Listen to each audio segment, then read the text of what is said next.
Jim Uno emailed me. He said he was a fan of my videos and he'd like to send me some LED lamps because they have so much better color spectrum.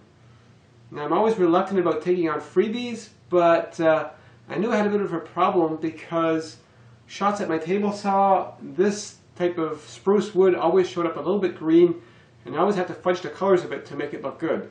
Now, the LED lights that Jim sent me are mostly strips like this one, but I have a lot of light fixtures like this that I use, so I also ended up buying some LED equivalent bulbs from the Home Depot. I thought I'd do a quick check of the spectrum just using a CD-ROM as a diffraction grating, and you can see how it takes the light from the outside and just sort of separates that into different color bands, so I can see the individual wavelengths on here quite nicely.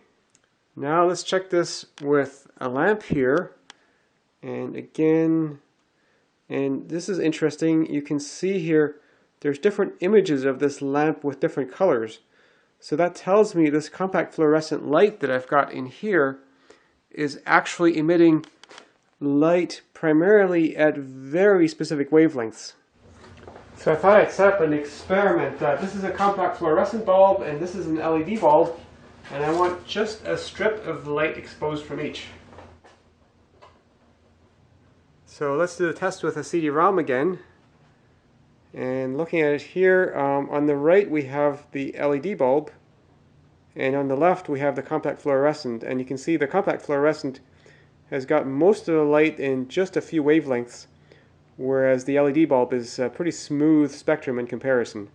Now Jim Uno says his LEDs are really good, so I've got one mounted on the ceiling, and let's try that again with the CD-ROM. And there might be another peak with the blue as well. Whatever it is, it's more like the other LED and not like the CF. So I'm pretty sure that the spectrum coming out of the CF bulbs is shit, and the LED bulbs, both Jim's and the ones from Home Depot, are way better. Now to illustrate why these spectrum differences, even though we can't see them with the naked eye, matter, let's switch to black and white. So we have these objects of different brightnesses, and now I'm just going to switch lights.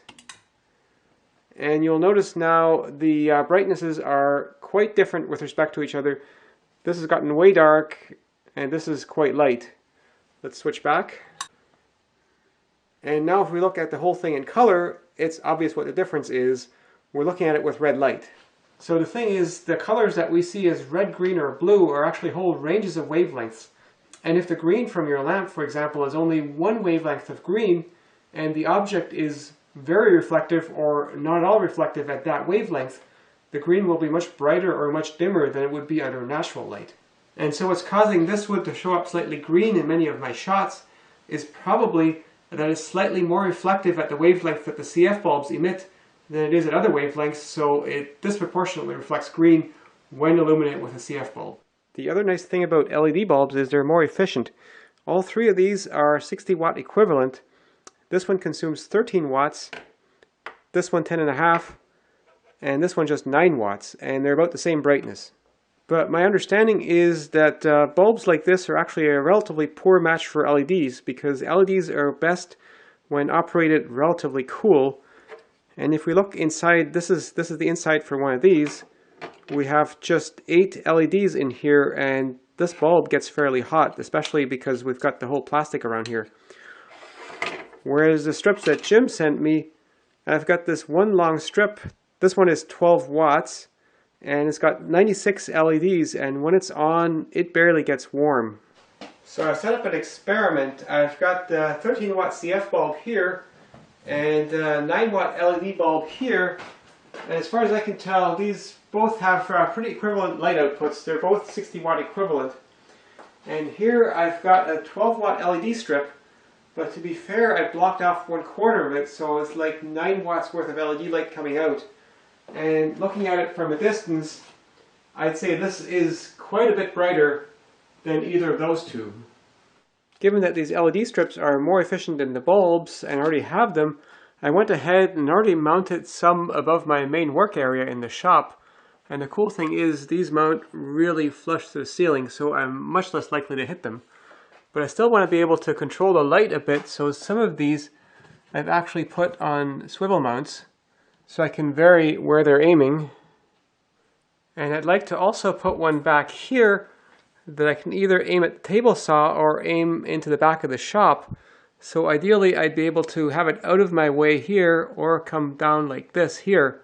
So I need some kind of offset swivel for this.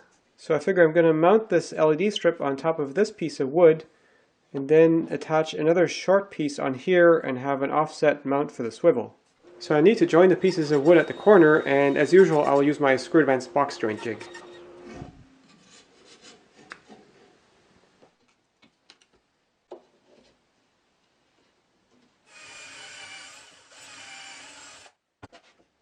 The light holder screws to this bracket that's going to mount to the ceiling, and that allows it to pivot around the screw. The light strip has got this adhesive backing, and I'll just use that to attach it to my mount. The LED lights themselves need to run at a low voltage DC, and for that there's these converters here, and you can just plug the wires in here into the little terminal strip. And on the other side is line, and I'll put my power cord directly in here.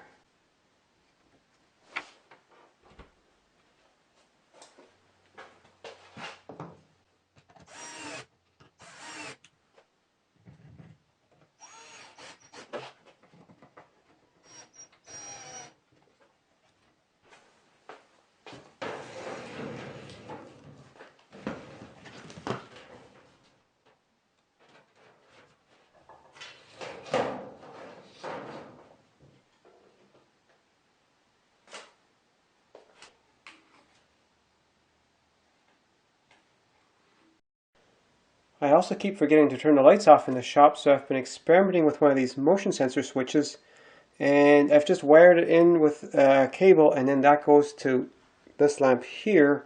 I can turn it on and off like a regular light switch, but right now it's set to 30 seconds, so after 30 seconds of no motion it should shut itself off. And then when I come back in the shop, it turns itself back on. It's got these two little adjustable potentiometers to adjust the motion sensitivity and how long it's going to stay on, from 30 seconds to 30 minutes.